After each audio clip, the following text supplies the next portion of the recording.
دوستو یورپی یونین کا جو اسائلم اور ریفیوجی پیکٹ ہے اس کے بارے میں کچھ نئی اپڈیٹ سامنے آئی ہیں، جو کہ وزراء خارجہ جو ہیں اور انٹیریئر منسٹر ہیں یورپی یونین کی مین کنٹریز کے، انہوں نے ایک نئی جو ہے وہ میٹنگ کی ہے، جس میں اسائلم سیکر اور ریفیوجیز کے گرد مزید گھیرا تنگ کرنے کے لیے انہوں نے قانون سازی کی ہے۔ یہاں پہ یہ بتاتا چلوں کہ ہنگری، پولینڈ یہ ایسے ممالک ہیں جو پہلے جو ان کا ایگریمنٹ ہو چکا ہے 1 مہینہ پہلے، اس پہ ان کو اعتراضات ہیں، کیونکہ اس ایگریمنٹ کے تحت ہر ملک میں ریفیوجیز اور اسائلم سیکر ڈیوائیڈ کیے جائیں گے، ان کو دیے جائیں گے۔ فار ایگزامپل کہ اٹلی میں 100 امیگرینٹ آتا ہے کشتیوں کے ذریعے، پہلے یہ تھا کہ وہ اٹلی میں ہی رہے گا، کیونکہ پہلے ڈبلن جو معاہدہ تھا اس کے مطابق وہ بالکل بھی موو نہیں کر سکتے تھے،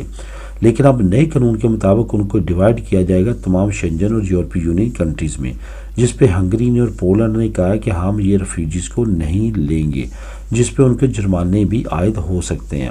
اس پہ اب نئی جو ایکٹیویٹی سامنے آئی ہے وہ یہ آئی ہے کہ اسائلم سیکر اور ریفیوجیز جو سب سے زیادہ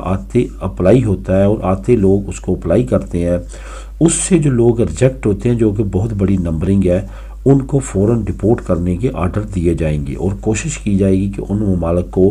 فوراً ان کو واپس بھیج دیا جائے جہاں سے وہ آئے ہیں۔ یہاں پہ یہ بھی بتاتا چلوں کہ یورپی یونین کچھ ایسی اسکیمیں بھی لانچ کرنے والی ہے جو کہ مختلف افریقہ کے ممالک کو ہیلپ کریں گی، اور کچھ ممالک پہ پابندیاں لگائیں گی جو ملک کوآپریٹ نہیں کریں گی یورپی یونین کے ساتھ، ان پہ ویزا پابندیاں یا اس طرح کی اور شکیں لگائی جا سکتی ہیں تاکہ وہ قانون کے مطابق جو ہے اپنی شہریوں کو واپس لیں۔ اب دیکھتے ہیں اس پہ کیا نئی اپڈیٹ آتی ہے، لیکن آنے والے وقت میں ریفیوجیز اور اسائلم سیکرز کے لیے یورپی یونین کی سرزمین جو ہے وہ مزید مشکل ہوتی ہوئی نظر آ رہی ہے۔